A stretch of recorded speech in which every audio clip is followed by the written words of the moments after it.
अज़ीज़ दोस्तों, आज की वीडियो में इस मोलिनेक्स मशीन को हमने चेक करना है कि इसके अंदर कौन सा नुक्स है और इसके ना चलने के असबाब क्या हैं। तो यहाँ पर लगे हुए 4 जो स्क्रू हैं, इनको मैं खोलकर इस मशीन को ओपन कर लेते हैं। यहाँ पर साथियों आप देख सकते हैं कि इसके चारों स्क्रू मैंने यहाँ से खोल लिए हैं और अब हम इसको नीचे से उतार लेते हैं। स्विच जो है इसको भी यहाँ से उतार लेते हैं और इसकी एक साइड पर कर लेते हैं निचले वाले हिस्से को।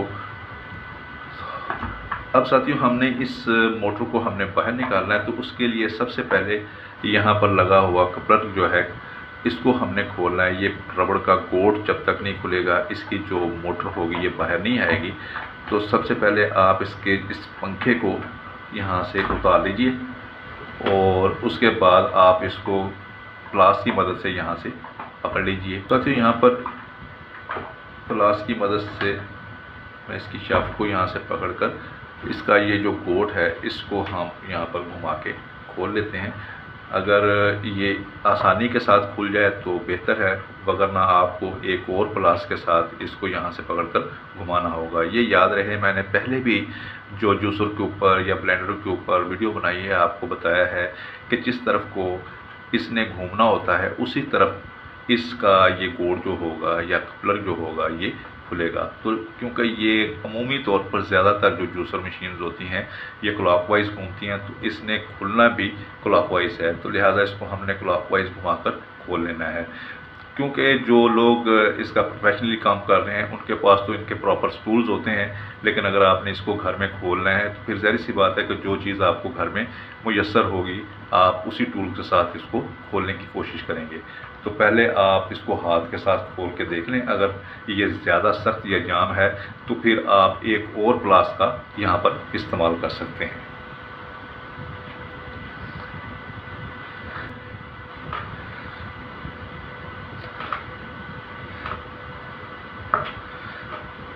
तो यहाँ पर साथियों ये देख सकते हैं कि मेरे क्लॉकवाइज घुमाने पर इसका ये रबड़ का जो गोट है यानी कपलर जो है ये खुल गया है और इसकी जो मोटर है यूनिवर्सल मोटर ये हमने बाहर निकाल ली है। कि इस मोटर को मैं दोबारा इसके उसी हिस्से के ऊपर जो इसके नीचे वाला हिस्सा है जिस जगह पर ये फिट होती है दोबारा बिठा लेता हूँ और चेक कर लेते हैं कि आया कि मसला किस जगह पर है। तो सीरीज़ बोर्ड जो है उसको हम अपने करीब कर लेते हैं। यहाँ पर आप देख सकते हैं मेरे पास जो सीरीज़ बोर्ड है उसको हमने, अब आपको यहाँ पर दिखाई भी देगा। सबसे पहले हम इसके प्लग को यहाँ पर चेक करते हैं। तो ये सीरीज़ लीड को आपस में मिला के पहले चेक कर लेते हैं और उसके बाद मैं इसका प्लग जो है इसके ऊपर इसकी लीड्स को लगाता हूँ। इसका जो स्विच है उसको हम ऑन करके यहाँ पर देख लेते हैं। तो ये इसका स्विच है, यहाँ पर मैं इसको ऑन और ऑफ़ करके देख रहा हूँ। तो आप देख सकते हैं कि जो हमारी मोटर है ये नहीं चल रही। तो यहाँ से मैं इसको उतार कर अब फर्दन हर चीज़ को, इसकी फील्ड है, इसकी केबल है और प्लग वगैरह को, स्विच वगैरह को हम चेक कर लेते हैं।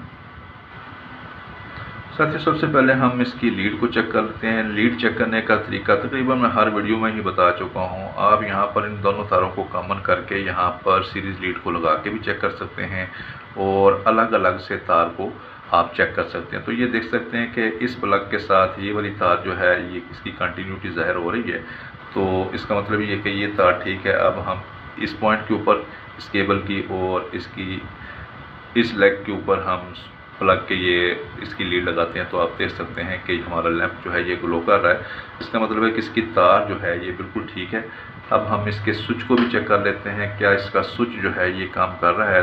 तो इसके जो टर्मिनल बने हुए हैं 2 पॉइंट हैं, इनके ऊपर मैं ये इसके लीड को लगा लेता हूँ सीरीज़ को और यहाँ पर बटन को ऑन ऑफ करके देख लेता हूँ। तो यहाँ पर आप देख सकते हैं कि स्विच जो है ये भी इसका काम कर रहा है।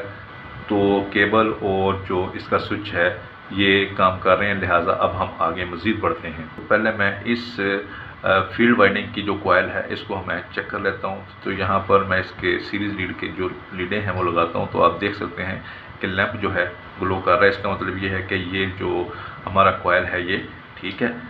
अब मैं इसको इस तरफ वाला जो कॉइल है इसको भी हम चेक कर लेते हैं। तो मैं इस जगह पर लगाता हूँ तो यहाँ पर भी जो लैंप है ये ग्लो कर रहा है। इसका मतलब ये है कि इसके अंदर भी कंटिन्यूटी है। तो यहाँ पर जहाँ पर ये केबल लगी हुई थी उसी जगह पर मैं इस सीरीज़ लीड को यहाँ पर लगा कर देख लेता हूँ।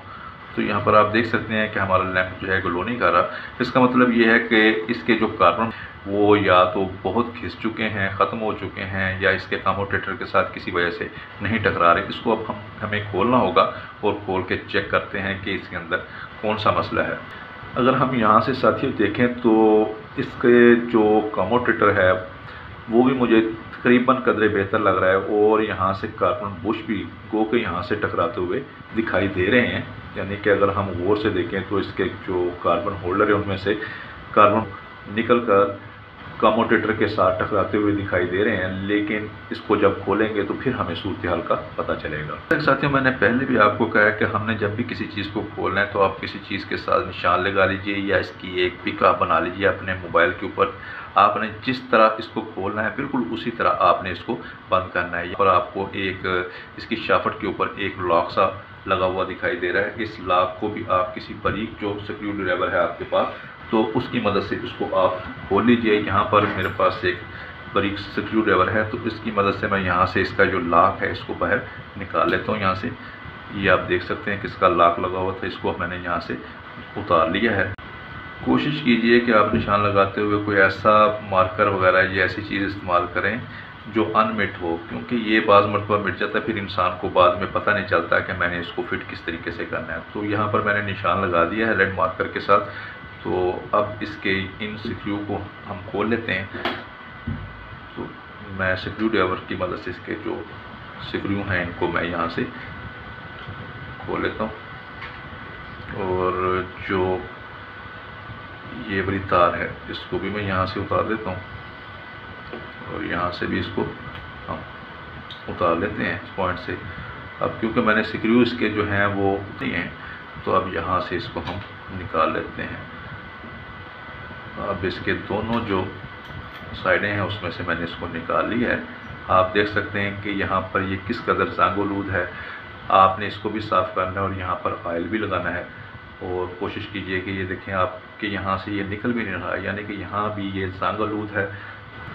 तो साथियों, एक बारीक रेगमाल के टुकड़े की मदद से मैंने इसकी शाफ्ट को, जो कि यहाँ पर ज़ंग-ओ-लूद थी जिसकी वजह से इसका कवर बाहर नहीं आ रहा था, इसको अच्छे तरीके से साफ़ कर लिया। यहाँ पर आपने ताकत का मुज़ाहरा नहीं करना, इसको ज़ोर लगा के बाहर निकालने की कोशिश नहीं करनी, अदरवाइज़ इसके अंदर जो बुश है ये अपने पॉइंट में से बाहर निकल आएगा।